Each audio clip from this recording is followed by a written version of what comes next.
Good morning, everyone. If you guys could please take your seats. Welcome to the June meeting of the Carter Center Board of Councilors. I'm Clark Dean, the chairman of the Board of Councilors, and I want to welcome our online viewers, as well as about 150 people here in the Cecil B. Day Chapel. We have several new Board of Councilors members with us and many guests. Thank you for being here. First, we always welcome the members of the Atlanta's diplomatic community.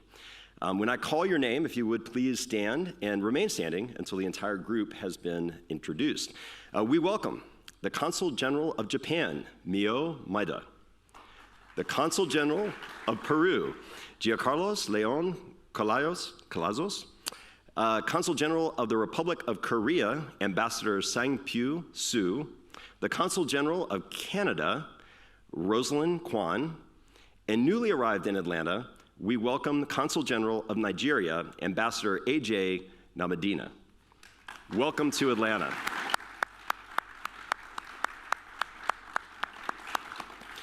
We also welcome Honorary Consul of Senegal, Julius Coles, Honorary Consul of Cyprus, Polly Potter, and Senior Consultant, Hong Kong Information Office, Jean Hanratty. Have I missed any Consuls General? All right, well, we always are thrilled to have you guys join us. It's so important. The international work that the Carter Center does is extraordinary, and it is so important for you guys to be here and to be more involved with this organization, so thank you. The Carter Center Board of Trustees, Jason Carter, has also recently sent new member invitations, and I am pleased to introduce several of these folks who have accepted to serve on the Board of Councilors as new colleague members. If you're a new member, please stand when I call your name and remain standing. We'll give a group applause. If you're online, please also stand up because it's fun and we'll still get an applause and it'll be great. So first, Nania Asamoah, who is the Chief Commercial Officer of AMB Sports and Entertainment.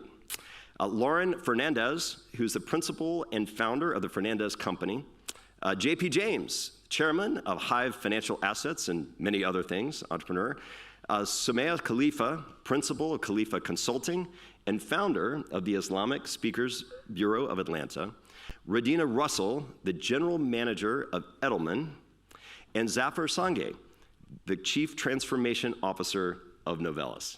It's wonderful to have you guys with us. Oh, and Scott O. Seidel of the Seidel Companies. It's wonderful to have all you guys here.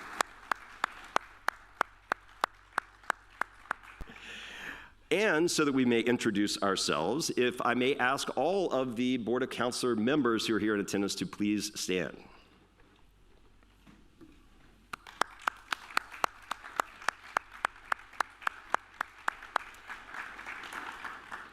I would also like to welcome three groups among our guests today, and I'll ask you to also stand. We like to do a lot of this standing up, but before we're over, everyone in the room will have stood up at least once before leaving. Anyway, from the Atlanta Lions Club and their district governor, Wes Guilford.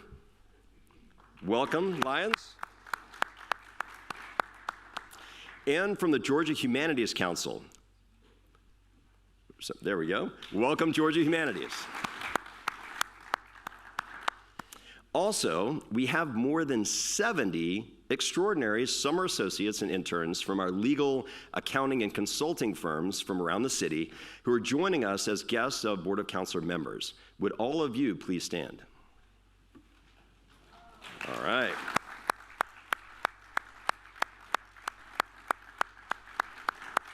We really hope you enjoy your time in Atlanta and take the opportunity to get involved in Atlanta. I know you're only here for a short period of time, but this city has extraordinary things to offer for exceptional young people, and we're excited to have you here. And we have many more guests with us today. Like I said, everybody's going to stand up at least once. All of their names appear in the meeting packet, and now I would like for all of our guests who have not yet been acknowledged to please stand.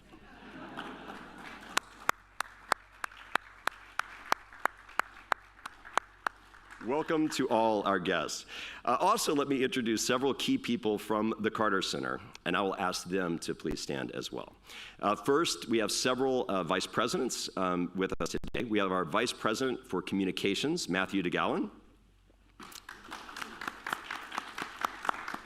and our Vice President for Health Programs, Dr. Kashif Ijaz, who you'll be hearing from later. We'll hear from Dr. Ijaz later, and we'll also hear from a colleague, Board of Councilors member, and Jimmy and Rosalynn Carter grandchild, Josh Carter. I have only one major issue, important item for board business today, and that is our next meeting. Let me draw your attention to the schedule you'll see in your packet for the Board of Councilor meetings for the remainder of 2024. In particular, our next meeting, which is going to be on September 13th of this year, which is actually Friday the 13th, which will be an exceptional day here at the Carter Center. This is actually our annual meeting, but it's not just any annual meeting. This annual meeting, we will celebrate 37 years of the Board of Councilors. And we invite all former Board of Councilors members, as well as spouses and colleagues and other guests to join us. So it is going to be an extraordinary day here at the Carter Center, and we really hope you'll go ahead and mark it on your calendar, and please plan to be with us then. Now, on with our program. On our agenda today, we have Carmen Unterwegner, Associate Director of our Guinea Worm Eradication Program, and will report on field epidemiology training in Cameroon, which we were just hearing a little bit about before as a preview. It's going to be fantastic.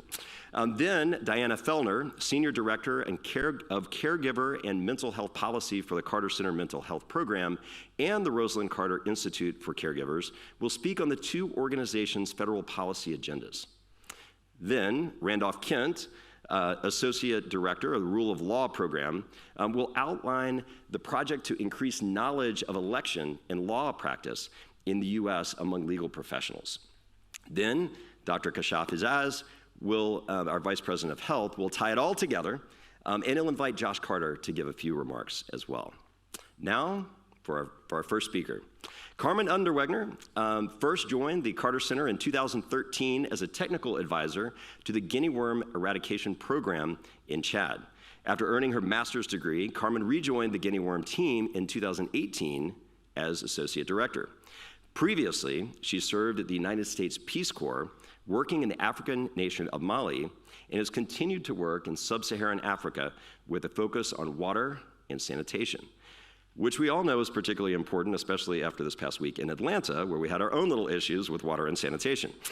Carmen earned a Bachelor of Architecture degree from the University of Oregon and a Master of Public Health from Emory University, where she was a Robert W. Woodruff Scholar. Carmen.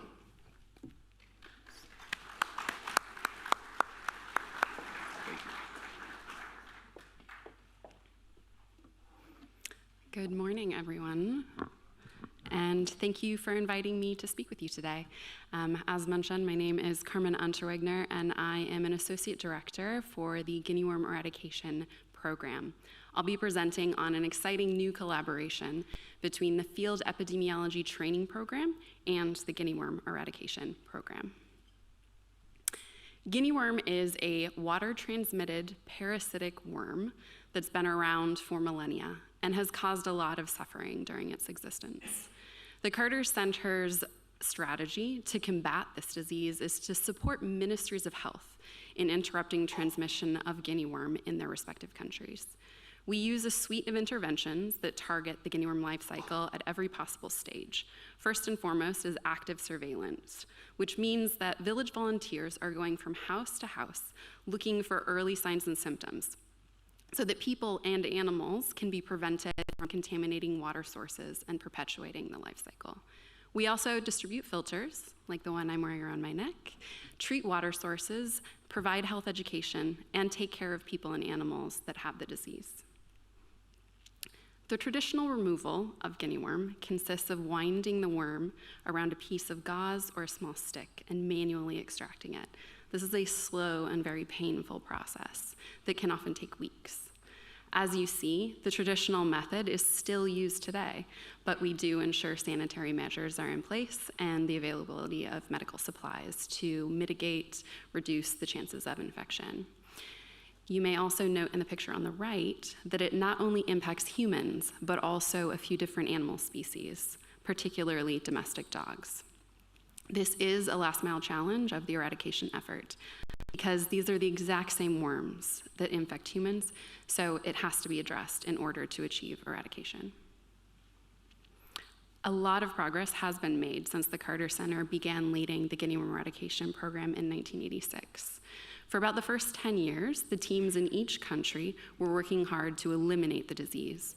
And by 1998, 5 countries were certified as completely free of guinea worm. 7 more countries in 2000, 9 more in 2004, and as time went on, more and more countries not only stopped transmission of the disease, but were able to get certified. But if we remember that guinea worm in animals is the same as that in humans, and zoom in on the last 15 years, we can really see the challenge that is posed by this. But that hasn't stopped us. You can see here that after only 7 years, we were able to reverse that upward trend. In total, 200 countries have been certified as guinea worm free. 17 of them were endemic as late as 1980, represented here in blue. This leaves 1 country currently seeking certification, Sudan with the red stripes, and 6 countries that are continuing to have guinea worm, including Cameroon. Focusing now on Cameroon, the history there is a unique one. The first published report of dracunculiasis, which is the scientific name of guinea worm, was in 1975, and it was made a reportable disease in 1984 by the Ministry of Health. Through great effort over the following 13 years, the program successfully interrupted transmission, reaching 0 cases for the first time in 1997, and maintaining that until achieving certification in 2007. Unfortunately, a new case of guinea worm was detected by the health system in 2019, apparently reintroduced from neighboring Chad. The border between these 2 countries is incredibly fluid, with families living on both sides of the river that separates Chad from Cameroon. Individuals regularly cross in both directions in dugout canoe-style boats to visit open-air markets, to go fishing, to visit family and friends. The disease is currently focused in the area that I've highlighted with the red circle here on the map, and you can see that it does have a very long border with Chad up there. Since that first case in 2019, there have been 2 more human cases in 2020 and in 2023, and animal infections have increased rapidly. As a result of that resurgence, the Minister of Health requested assistance from the Carter Center in 2022. We conducted an exploratory visit and that same year, and also began providing technical support. We also began exploring other ways to support the program through partnerships with entities that were already successfully operating in Cameroon. One of the activities that's conducted by guinea worm teams in every country is completing epidemiologic investigations of human cases and animal infections that have been detected by the program. These investigations are crucial for better understanding disease transmission. They can and should identify how the person or animal with guinea worm may have been exposed, examine where those exposures occurred, and pinpoint specific water sources and food that may have resulted in guinea worm infection. We triangulate this information with other program data to explore other people and animals who may have shared those exposures so that the team members can conduct contact tracing, meaning that they follow up with them and possibly identify them as other victims of the disease before they would have otherwise been able to. That helps us to determine whether they have shared epidemiological links with other cases or infected animals. Collecting and analyzing that information gives the team the knowledge they need to work smart and prioritize people, places, and animals that are likely to perpetuate guinea worm transmission.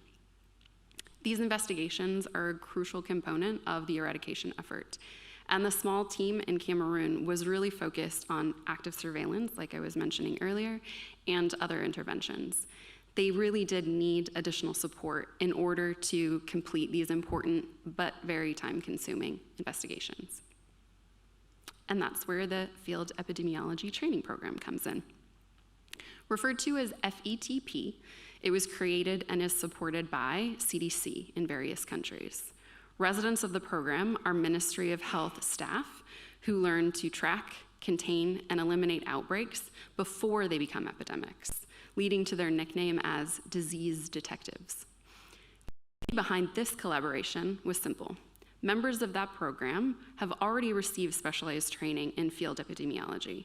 I was able to leverage that existing level of expertise and provide additional information specifically on guinea worm so that they could deploy to that guinea worm endemic area and support the overwhelmed team.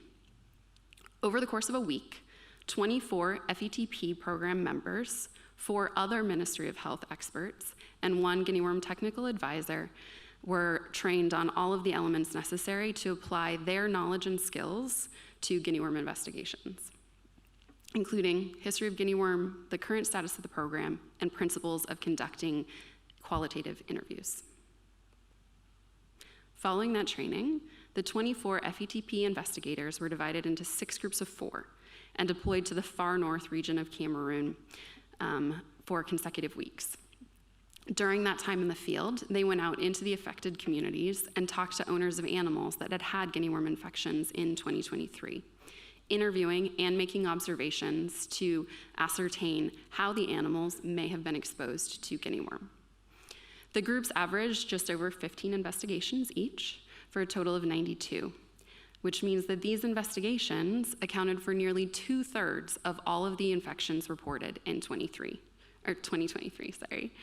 It was truly an incredible effort, and we would not have been able to do it without them.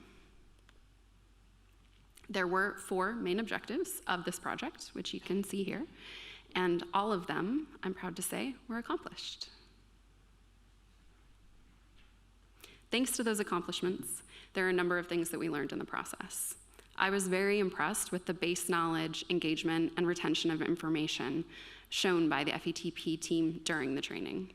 Though there were some gaps in the reports that they prepared, such as needing to name specific water sources and fishing companions, I'm confident that with some adjustments to the training material and the feedback cycle, these gaps could easily be addressed. Furthermore, the interest that they showed suggests that more engagement with the same or other FETP residents and graduates could be equally or even more successful. Possibilities include other countries, since the Cameroon program has members from both Chad and the Central African Republic. There is also the option of other topics, such as case sweeps. The group that I trained is now familiar with guinea worm and well-equipped to integrate guinea worm health education and active surveillance into all of the other work that they're doing within the Ministry of Health.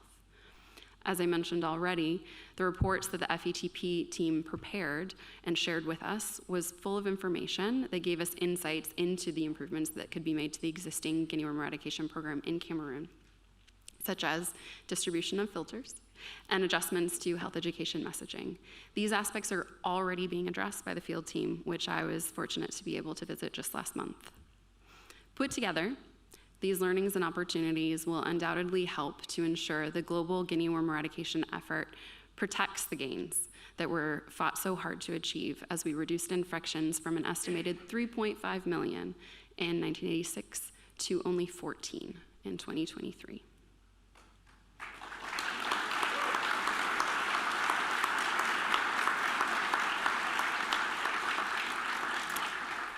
I'm really proud to have been able to contribute to this project and look forward to seeing both the downstream effects and what future iterations will look like. Thank you all for your attention.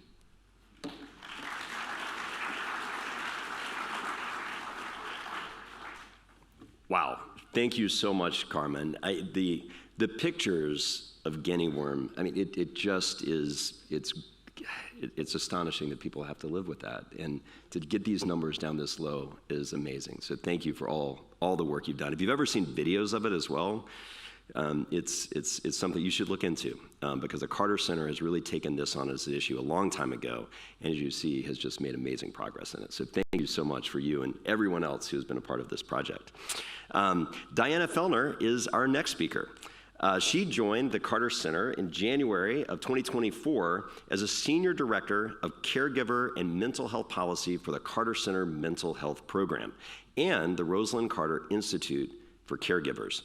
She brings over 25 years of experience in government and regulatory affairs. Diana most recently served as the Vice President of Public Policy at the Tourette Association of America. She has held leadership roles with several organizations, including as the chair of the Brain Coalition and a board member of the Mental Health Liaison Group.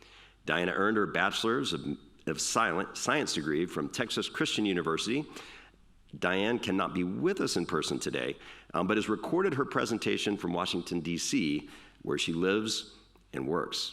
So if we could turn our attention to this video to hear what she has to say. I'm Diana Fellner, and I'm the Senior Director of Caregiver and Mental Health Policy, both for the Carter Center and the Rosalynn Carter Institute. And I am based in Washington, D.C. I am here to talk to you today about our mental health program's expansion and federal public policy. So we have a new Washington presence, and that began in January of this year. And with that presence, I bring a lengthy experience of 25 plus years of federal and state government and industry affairs experience. Throughout that time, I've worked with various configurations of leadership in government through 7 administrations and Congresses of majority and minority combinations, and just about everyone you can think of. And also with that presence, we have registered and are disclosing lobbying activities and expenditures for both the Carter Center and the Rosalynn Carter Institute for Caregivers. We had the Advancing Former First Lady Rosalynn Carter's Legacy reception on Capitol Hill in the Senate on March 19th. We had over 100 attendees and 4 congressional speakers, including Speaker Emerita Nancy Pelosi, whose picture is right there, Senator John Ossoff from Georgia, as well as Congressman Sanford Bishop from Georgia, and Congressman Hank Johnson, also from Georgia. So let's talk a little bit about who we're working with in Washington, D.C. First, Congress.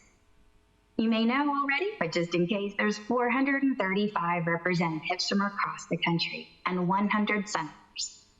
We currently are experiencing razor-thin majorities both in the House and in the Senate. And we have many key committees to get to know. Our priority committees are the Senate Health, Education, Labor, and Pensions Committee, the House Energy and Commerce Committee, the Senate Appropriations Committee, the House Appropriations Committee, the Senate Finance Committee, and House Ways and Means Committee. In addition, we need to work with the administration.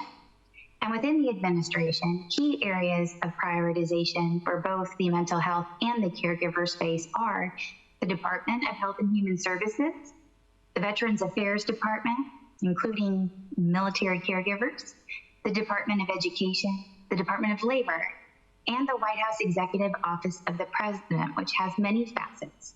And groups we've already met with there include the Domestic Policy Council, as well as the Office of the First Lady. Outside of Congress and the administration is an important group known as stakeholders in Washington. That's because DC is the epicenter of national organizations. Either their headquarters are based in Washington or the presence of a DC office. And that is important because you amplify our voice with others to strengthen our impact by working with other like-minded organizations and groups. So what are we doing about that? One of the first things we're doing, having that new Washington presence, is to build the brand of the Carter Center and the Rosalynn Carter Institute in DC. And with that, we had the reception that you saw those wonderful photos for earlier. We've had over 120 one-on-one meetings with patient groups, provider groups, caregiver groups, agriculture groups, and many other stakeholders across Washington, DC, in order to better understand their priorities and ours and conduct a gap analysis on to help us assess where our priorities should be. And we work with coalitions. There's many coalitions, like-minded ideas and places, And personally, I am the vice chair of the American Brain Coalition on behalf of the Rosalynn Carter Institute for Caregivers, which is an organization for all things the brain, whether it's neurological, psychiatric, or psychological, and caregiver. And then also the Mental Health Liaison Group, which is a board. I'm on the board of directors there. That group is organizations who have a presence in Washington and are lobbying on behalf of mental health issues.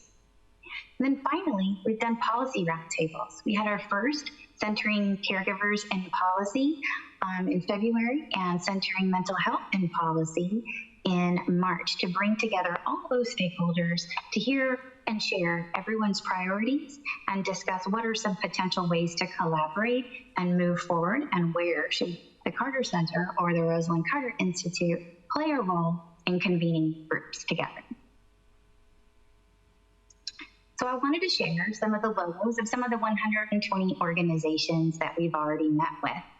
And as you can see, there's a wide swath of logos, from small, rare patient condition organizations all the way up to Alzheimer's Association and Autism Speaks, the more larger and more well-resourced patient group organizations. You'll see the family physicians, pediatricians, a lot of folks in the mental health space, nurses, social workers.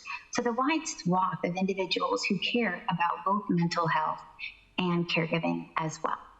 And this will grow. So over time, we'll update this slide to have more logos. So what are the key impacts that we've had in the first 5 months? We have endorsed 3 bills, 3 pieces of legislation. The first is the Early Minds Act. The Early Minds Act is a bipartisan bill in the House that allows state mental health grants to utilize each state up to 5% for school-based early intervention and prevention services. The states can apply, develop a plan, and report back after 1 year. Well, we'd love it to be more than 5. We'll accept up to 5 for the first pilot program, and we're excited about working to get that passed. Also, the Care for Student Mental Health Act, which works to increase the student workforce, the school workforce for students with mental health or other issues for services. What it does is create partnerships between institutions and learning education agencies. And with that, they will develop and grow the workforce that can provide services to students in schools, which is greatly needed. The last bill is the Peers and Medicare Act, which is also bipartisan and allows for funding within Medicare for peer support that is evidence-based and programs that are certified, which is immensely helpful. Next, the letter to the FCC, which is on 988 geo-routing. So 988 is the suicide and crisis line that folks can call if they are in a moment of mental health crisis, whether it be for suicide or other crises. Currently, when you call 988, your phone call is routed to the area code on your phone. With most people having cell phones, if you have a cell phone from Texas and are living in Virginia, but you call, your phone number and call will be directed to Texas, which means they cannot provide you the local resources in Virginia that you need in that moment. So we signed on to a letter with 40 other organizations in the mental health space, encouraging the FCC and HHS to utilize geo-routing that could still allow privacy in order to give the people the resources that they need from where they are, not their cell phone number. This will be great. FCC is currently opening that for comment. It is out and people can comment. Once that completes, then we will have the HHS, the Department of Health and Human Services, who we referenced earlier, implementing that, which is very exciting. And we look forward to seeing that happen. It was done in conjunction with lots of other mental health organizations, as well as the Senate Mental Health Caucus, who have leadership in that. Policy roundtables. We have done policy roundtables with patient and provider groups on both centering caregiving and policy and centering mental health and policy. And during those meetings, we learned about everyone's priorities, where their efforts are being, and discovered where we can all work together, where gaps are, and where the Carter Center and the Rosalynn Carter Institute for Caregivers can lead and convene and bring folks together, as we do so well. And then a House resolution was introduced in May which is Mental Health Awareness Month, honoring Mrs. Carter and her amazing legacy in mental health policy. It was introduced by Congressman Buddy Carter of Georgia, along with Congresswoman Debbie Dingell from Michigan.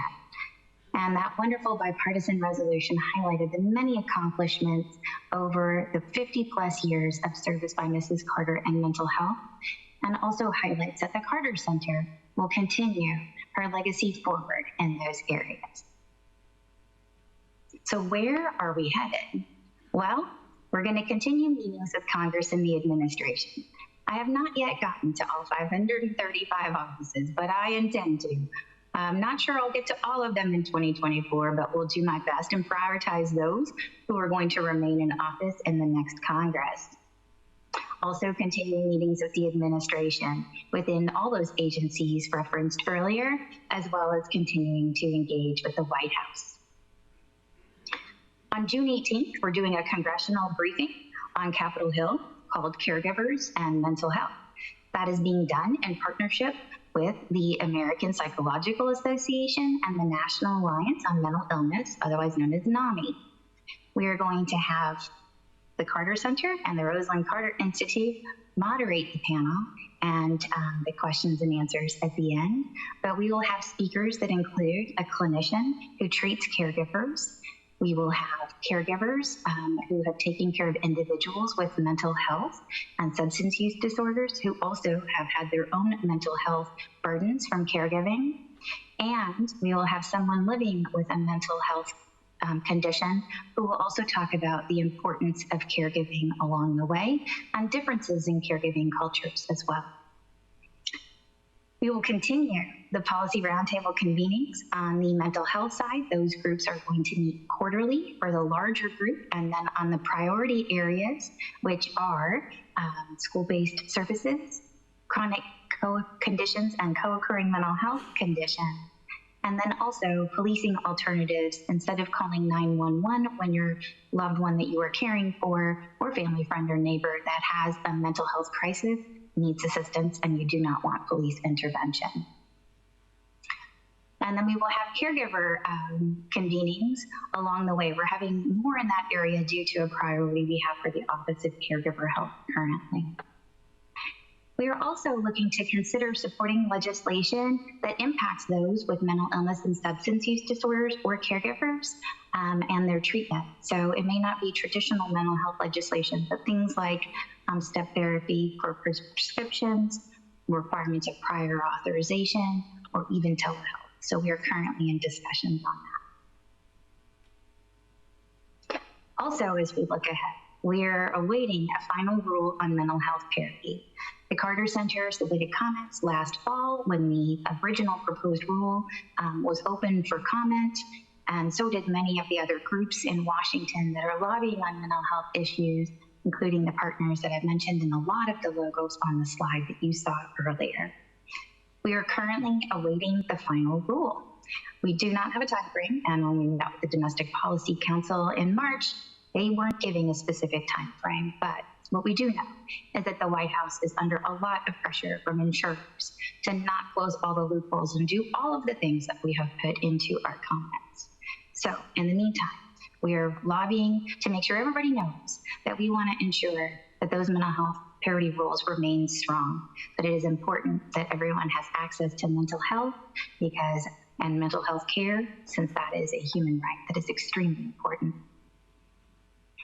Also, we're looking at our national mental health convening and pulling that together in 2025, and we have a potential CDC partnership for that event and are working with them currently on that. Also, we need to begin and continue strategic preparation for the renewed or new administration next year, as well as the 119th Congress.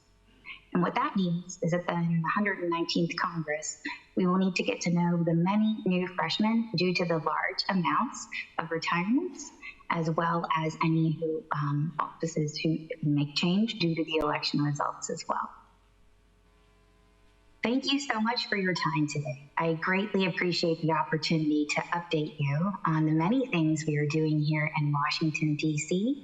to further the legacy of Mrs. Carter in both caregiver and mental health policy.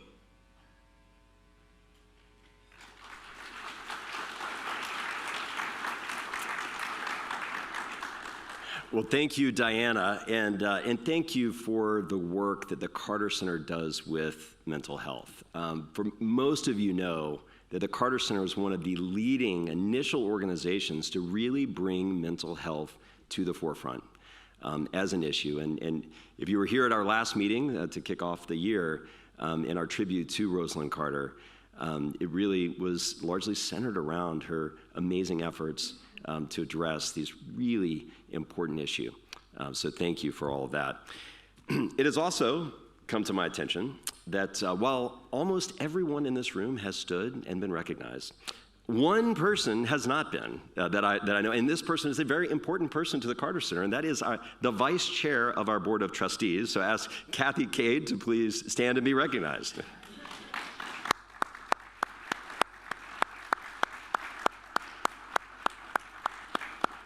Thank you for being here with us. And now, on to the program. Randolph Kent joined the Carter Center in February 2023 as an associate program in the Rule of Law program. Randolph oversees the rule of law efforts around U.S. elections and also supports rule of law work to expand women's rights and access information in Bangladesh. Prior to joining the center, Randolph worked for the International Republican Institute, managing the Albania and Montenegro portfolios and strengthening the political party and local government capacity. He also served as a Peace Corps volunteer in Albania, working as an English language teacher. Randolph holds a master's in science and foreign service from Georgetown University and a Bachelor of Arts in political science from the University of Buffalo, SUNY. So Randolph, we look forward to hearing what you have to tell us this morning.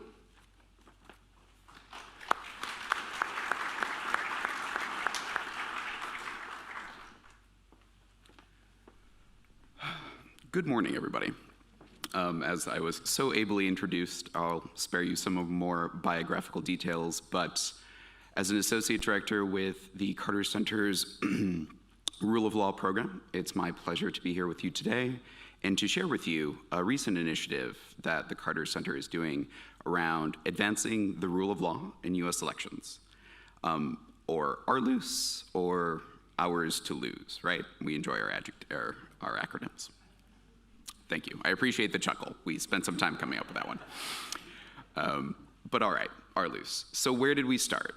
So post-2020, there was an understanding on the part of the Carter Center that not only did we need to tend to our own house, shall we say, for credibility reasons, but also that the Carter Center itself, with its international perspective, its decades of experience implementing programming around democracy, conflict resolution, human rights, as well as the rule of law, had lessons that we could contribute in ways that would help strengthen our democracy here at home. And in terms of the rule of law program, right, we did sort of a landscape analysis. I'll spare you the details, but what we determined, what we found, is that in the United States, there is a lack of sustained educational opportunities for lawyers when it comes to election law. And that is especially true here in the southeast of the United States. And one of the things we've set out to do with the RLOOS program is address that gap. And what we've focused on, right, is providing foundational training for legal professionals, whether they are practicing attorneys or soon-to-be attorneys. I'm looking at you, our law school fellows, with that foundational understanding of just exactly how do elections work in the United States? What does the Constitution require? What do our federal laws require? And importantly, what do states require? For those of you who may not be familiar, a lot of election law is delegated to states to decide how they want to run their own elections, what sort of processes are involved, counting of ballots, and a variety of other sort of very specialized procedures that if you are unfamiliar with, you kind of might look askance at as your average citizen and have questions about.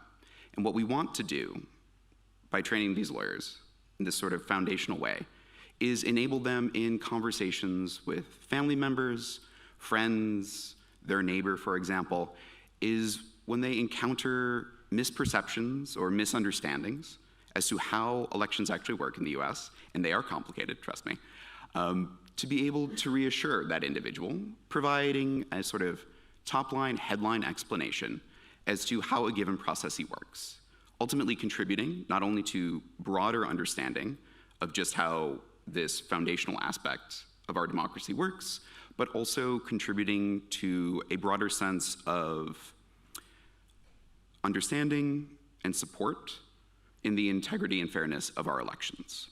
But also, where we want to go is the philosophical underpinning of this entire enterprise, citizen lawyer. Because what we also want lawyers to understand is that their law degree, their bar license, isn't just some sort of professional certification, right? It most certainly is that. We're not trying to deprive anybody of work here. But it should also be viewed as a democracy-enhancing one. So, what have we done over the last year? Well, we've developed our election law training manual and facilitator's guide to provide that foundational understanding. And it's very much, at this point, tailored to Georgia, of course. And I'll go into our expansion to Arizona and Wisconsin in a moment. But we have also deployed those types of trainings, that educational material, here in Georgia at CLE events, as well as other types of training events. So the Rule of Law program in Arlus, we partner with state bar associations, affinity bar associations, law schools, individual lawyers, pretty much anybody who's willing to work with us, to help us advance that goal of broadening access to that foundational education when it comes to election law, processes, and key issues. And over the last year, we've trained over 80 people in Georgia itself. Now, we are also, of course, expanding our programmatic reach to Arizona and Wisconsin this year as well. In August, we've tentatively planned 2 CLE training events that, again, will use the training materials we've developed and will, of course, adapt to the specific legal context of Arizona. And we also, in these conversations, these trainings, we pull in authority figures with credibility from the local community, right? Because if the Carter Center is about one thing, it's about empowering local organizations, individuals who have that knowledge and expertise to deliver that to community members. So, tentatively speaking, we have Stephen Richer, Maricopa County Recorder, who's going to present at one of our trainings and share his perspectives on how do elections work in Arizona, and any sort of challenges that the legal community can expect to see come November. Finally, though, one of the things, and touching back on our citizen lawyer philosophical underpinnings, we like to do is share these film shorts that we've developed. So in addition to providing that foundational legal understanding of elections, we also want to, again, kind of tease out that idea. What can you, as a lawyer, do to strengthen or support elections in your own community, as well as more broadly the democratic fabric of your community? And some of these film shorts, they touch on the non-litigation ways that lawyers have strengthened elections or democracy in Michigan with redistricting, New York City with the introduction of ranked choice voting in their primaries, as well as, and you'll see in a moment or two, providing a historical understanding of where we've been as a country when it comes to voting rights. And what you'll see in a moment is a film short with Emory's own Dr. Carol Anderson, Professor of African American Studies, and she'll share with you her perspective about exactly why it is that voting matters. So if you would mind, please playing the short. Thank you. Okay. Yeah, that's got it. Take one. I'm curious how you feel when you hear, I don't vote. I hear, I don't believe in my own destiny. I don't believe in my own power. I don't believe in democracy. When you don't vote, they can ignore you. That's what that means. My name is Carol Anderson, and I am a professor of African American Studies at Emory University. I teach, I write, I research, I give talks, I write books. I'm somebody who gives a damn. That's who I am. I'd like to talk to you about tests. You're not getting ready to give me a literacy test, are you? No. We interviewed students on the street to see how much they know about civics, how engaged they actually are, and what they could be doing in their own communities. How can you best describe your political engagement? My engagement has declined since 2020, unfortunately. I don't know, I guess since like the last election, I've been pretty disillusioned with like American politics in general.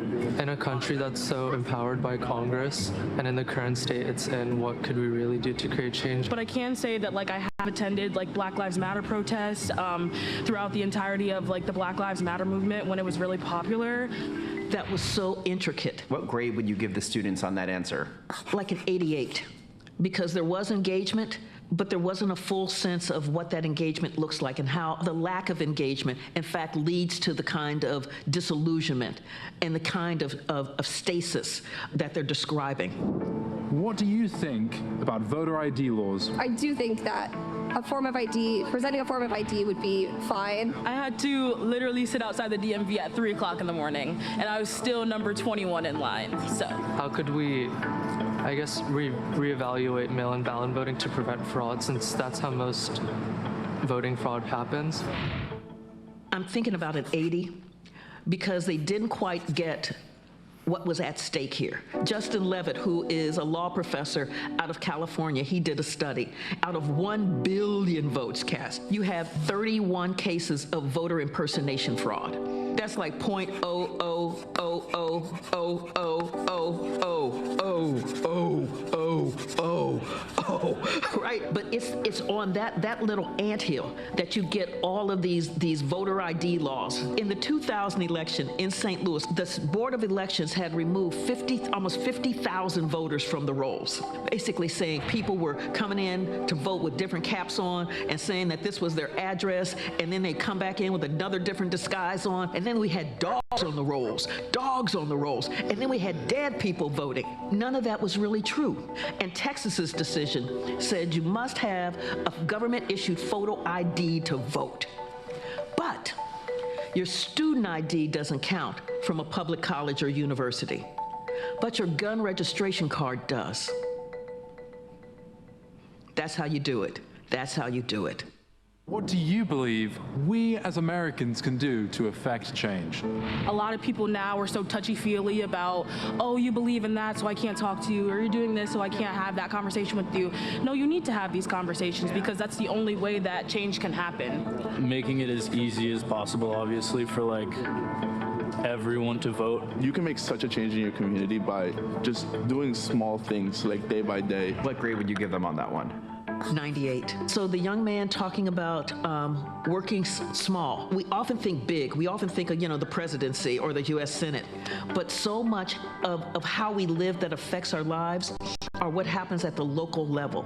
And getting that kind of local engagement is critical to enhancing the quality of our lives. If you've got that information, then you're able to make really good choices. So when you hear some stuff coming, you're like, nah, that is mess. That is USDA grade A prime beef mess. Or my friend from Texas would say, mess. If you had to give them an overall grade, what would it be? 90. They were thinking about democracy. They were thinking about what engagement looks like. They were thinking about what were the mechanisms that were available. What were the mechanisms that were available to get there? What were the mechanisms that were there to basically stop engagement? And so they had a broader knowledge of it, and so I'm really proud of them. What would you tell these students and anyone watching this video to do if they want to make a positive change in their own communities? Pay attention.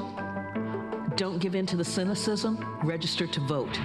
Voting allows you to figure out who your representatives are, what the policies will be that emanate from those representatives, how responsive those representatives have to be to you, because part of being a representative means that you're responsive to the folks who vote. Talk to your friends about voting. Know where your polling place is. Stay on top of your representatives. Write to them. Call them. Let them know that you are there and you are their constituent. And vote. Vote. Vote. It is that kind of engagement that gets us where we need to go.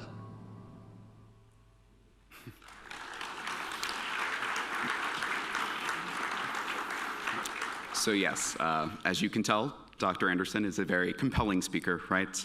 And one of the hallmarks of Carter Center programming is that we partner with academics, of course, who can provide that sort of either historical or current contextual understanding of just how, for example, elections work or voting rights have operated in this country. But the unique value add, of course, for the Carter Center is our international perspective. And that's something we add as well. And you heard Dr. Anderson talk about the history of voting, the requirement for IDs in order to vote.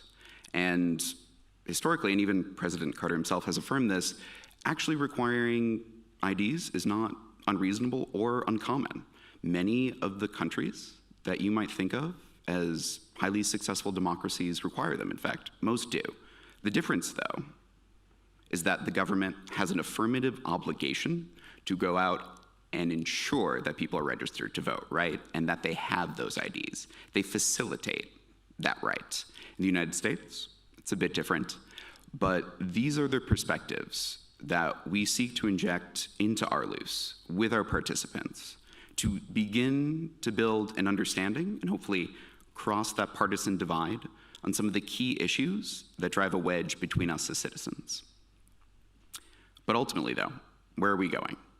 So for next year, starting in September, we have planned additional training events, CLE opportunities with our training manual in Arizona, Georgia, and Wisconsin. We also are looking at 2 additional trainings in other highly critical states to the outcome of the 2024 election, which include likely Michigan and North Carolina. But again, post-election, post its results, what we really want to hit home with the legal community, lawyers, law students, other legal professionals, is that citizen lawyer concept. Where we want to go is, what can you do, as Dr. Anderson suggested, in your own local community to strengthen not only elections, perceptions of fairness of those elections, understanding of how does a ballot get counted, but more broadly, what motivates you as a concerned citizen, an individual who cares, to quote Dr. Anderson, an individual who gives a damn about strengthening the democratic fabric of your own community. And I look forward to sharing more about this program with you in the future. Thank you very much.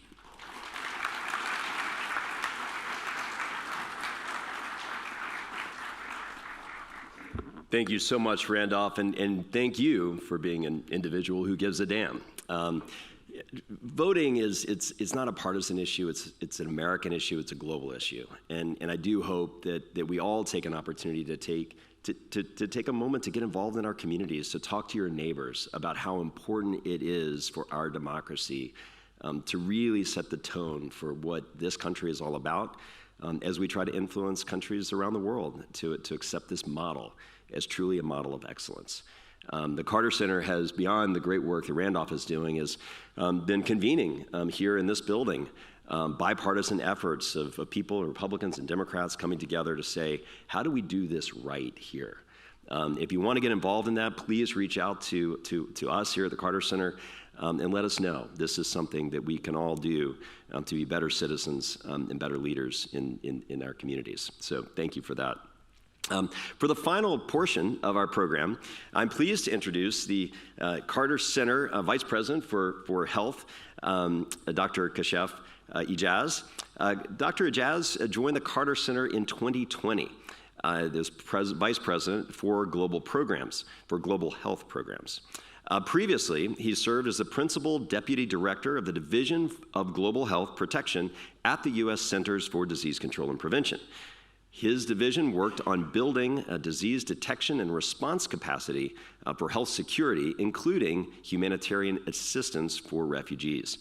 Dr. Ijaz joined the CDC in 2002, and during his tenure, served as a Deputy Director for Science and Programs in the Center for Global Health as a Chief of the Tuberculosis Field Services and Evaluation Branch.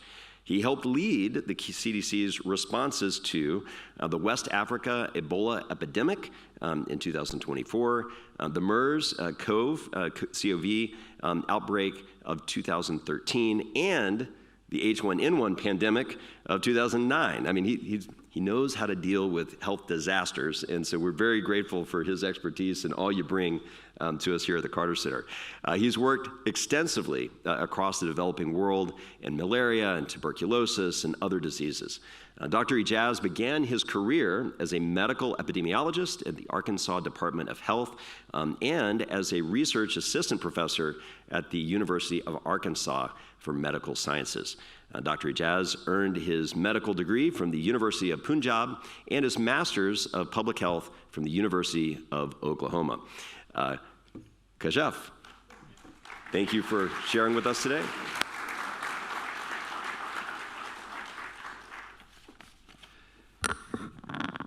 Thank you, Clark, for a very long bio. But it's a great honor and a pleasure to be here this morning among all of you and those actually who are watching online. I'm representing Paige Alexander, our CEO, who regrets that she could not be here today. She's actually traveling, and she is in Zambia for a peace program retreat along with Barbara, our vice president for peace program, as well as some of the other staff members from peace programs. First of all, I want to thank all the Board of Councilors who are actually here today or watching us online, and then also welcome the new Board of Councilor members who have actually joined this Board of Councilors. So we really want to thank you for joining us and also listening to us this morning. I also want to thank our three wonderful speakers. Carmen Unterwagner, who talked about the field epidemiology training program and the work that we are doing with them on guinea worm in Cameroon, on the border between Cameroon and Chad. And then Diana Fellner, who was talking about what she has been doing in DC. And the work in DC and from my days as a federal government employee is really, really important. And actually to get the word on the Hill and to be able to contribute towards those policies is also very important work. And I'm really glad that Diana, someone like Diana with her experience, is able to do that. And then Randolph, that was a really nice presentation about Arlus, and I loved the professor. I probably need to go and meet her someday. I mean, she's not very far from here because I think, yeah, she doesn't give a damn, and that's actually a good way of looking at it when it comes to speaking up and making sure that our democracy is persistent and strong. I also want to thank the council generals who are here this morning, and I also want to welcome Ambassador Namadina from Nigeria. Thank you, sir, for being here, because on the health side, the Carter Center's work in Nigeria is long-standing, and we've been working over there for decades. When you look at the neglected tropical disease work, and we have been working on river blindness elimination, as well as lymphatic filariasis elimination and schistosomiasis as well. So thank you for your support, and we really want to continue to strengthen that with your presence here in Atlanta as well.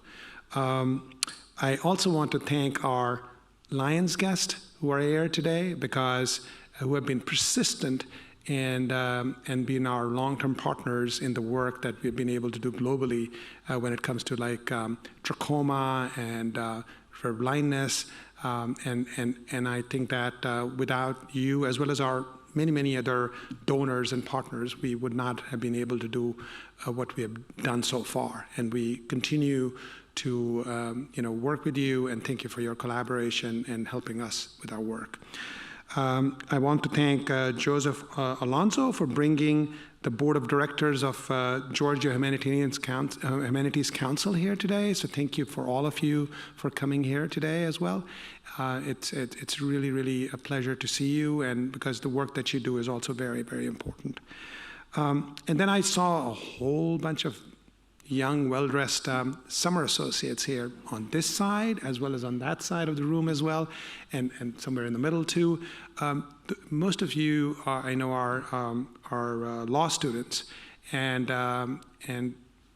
myself being a father of a law student right now, I think the work that you are going to do in the future and what you're doing now is very pertinent to the work that we do here at the Carter Center.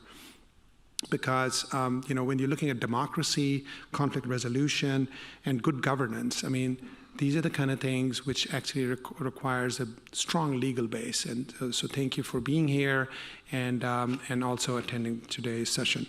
So for the new Board of Councilors, I mean, we don't ask you to raise money and all that as part of your duties as a Board of Councilor member, but all we ask is to spread the word about the work of the Carter Center and what we do, globally as well as in this country, in health as well as in peace, and then you're spreading the word in the Atlanta community, in the business community, and helps us make friends across the Atlanta metro. And that is actually really, really helpful for the Carter Center. I want to note that May was Mental Health Awareness Month, and we held the 28th Rosalynn Carter Georgia Mental Health Forum during this month. We'll hear from Rosalynn Carter, mental health journalist, at our September meeting on Friday the 13th in September, as Clark pointed out.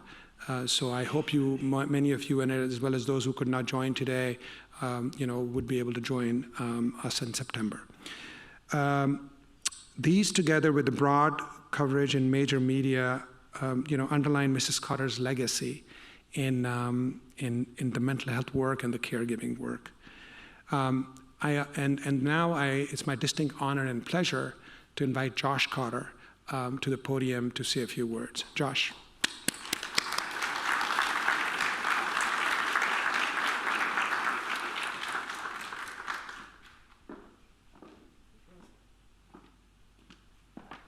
Good morning. Getting my stuff together. So my name is Josh Carter, and I'm Jimmy and Rosalyn's grandson. And I'm excited to be with you today. Welcome to the Carter Center. And welcome to those that have joined us online. Many of you have asked me about my grandfather, how he's doing, and anytime anybody in my family tries to give an update, it makes news, and Matthew spends all day saying that nothing has really changed. So I'll say that nothing has really changed. He is still 99. He is now in his 16th month of hospice care. And when I think about this time, I think about what my grandmother said when she started the Rosalynn Carter Institute for Caregivers. She said there's only 4 types of people in this world. There are people that have been caregivers. There are people who are currently caregivers. There are people that will be caregivers, and there will be people that will need caregivers. And my grandparents are no exception. My grandfather has caregivers around the clock, and we have someone in the family with him at all times. But I will tell you a little bit of a gag that he had. My grandparents have 4 children, 11 grandchildren, and 14 great-grandchildren. And whenever my grandfather was on, a talk show or something like that, people would ask him as a joke, like, who is your favorite grandchild, or who's your favorite great-grandchild? And he had always said that his favorite was whoever was the youngest. So I'd be like, oh, it's Josh is my favorite, now it's Jamie, or now it's Margaret. So he got to meet his new favorite. My nephew, Miles, is 2 months old, and my brother was able to go and take him down to Plains last month, so my grandfather got to meet his new favorite family members. So I'm very happy that he got to do that. I'm happy for my nephew and happy for Miles. But as you know, my grandparents are no longer with the Carter Center. But they built this organization so that their work would continue, would go on, which is exactly what we're doing in this room today. Now, I never knew my grandparents in the White House. I was born after my grandfather involuntarily left politics. But I was here at the very beginning of the Carter Center. To me, this is their life work.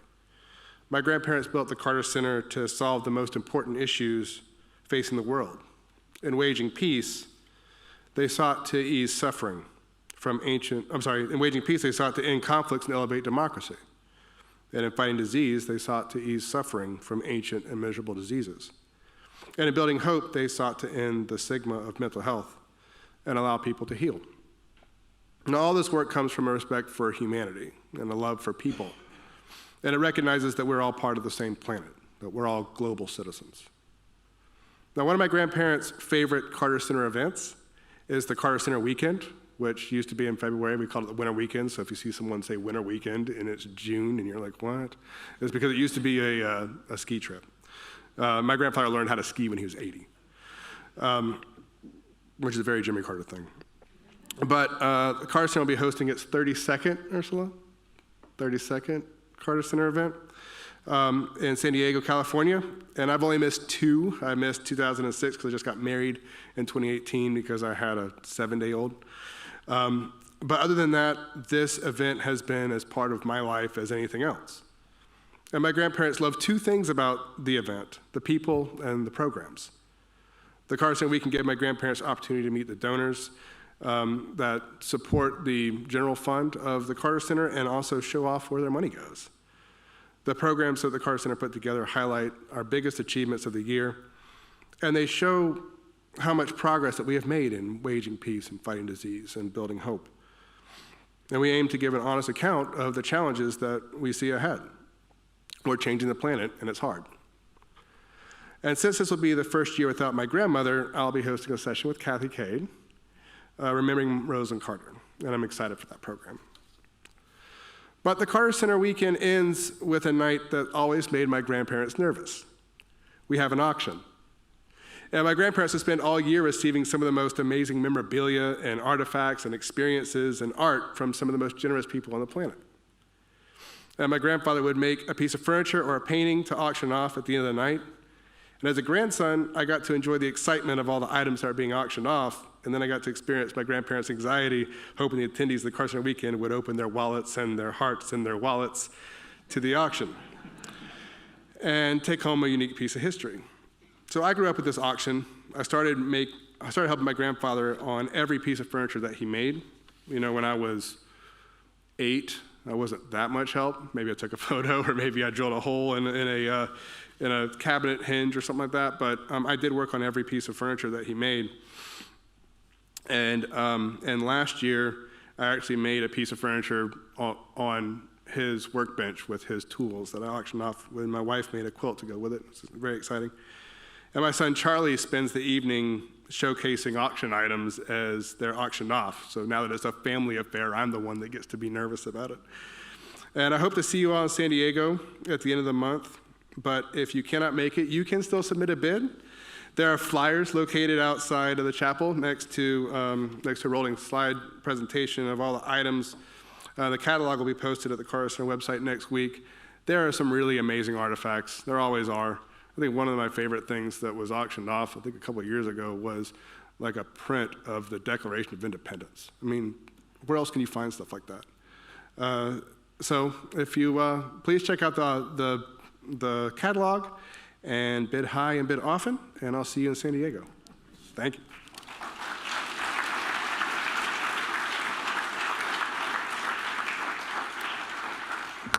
Thank you, Josh. And now back to Clark.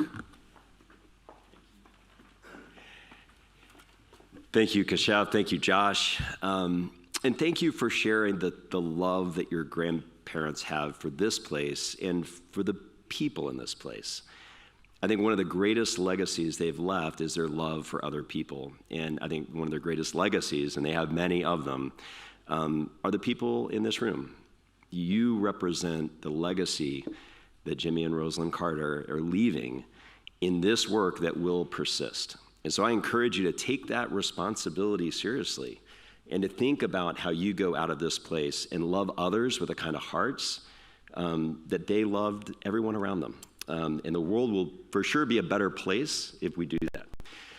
But before we do that, and before we go out and do these things that we do in our community, I want to remind you of 4 items.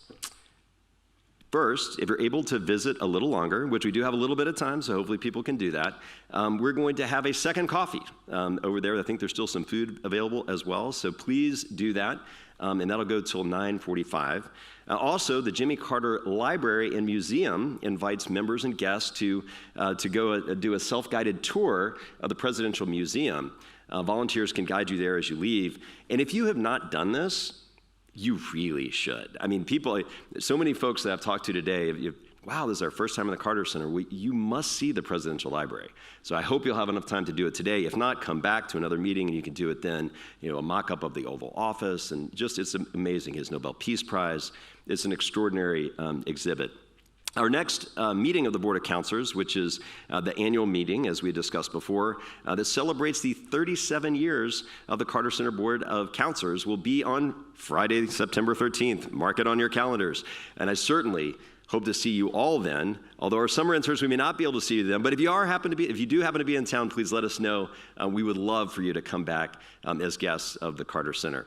And finally, just reminder to the Board of Councilors, Kashep mentioned this as well earlier, that we ask only two things of our members. The first, that you attend these meetings, so thank you for being here or online, and to proactively support the center and the circles in which we have influence, telling people the great work that that the people in this place do to wage peace, fight disease, and build hope.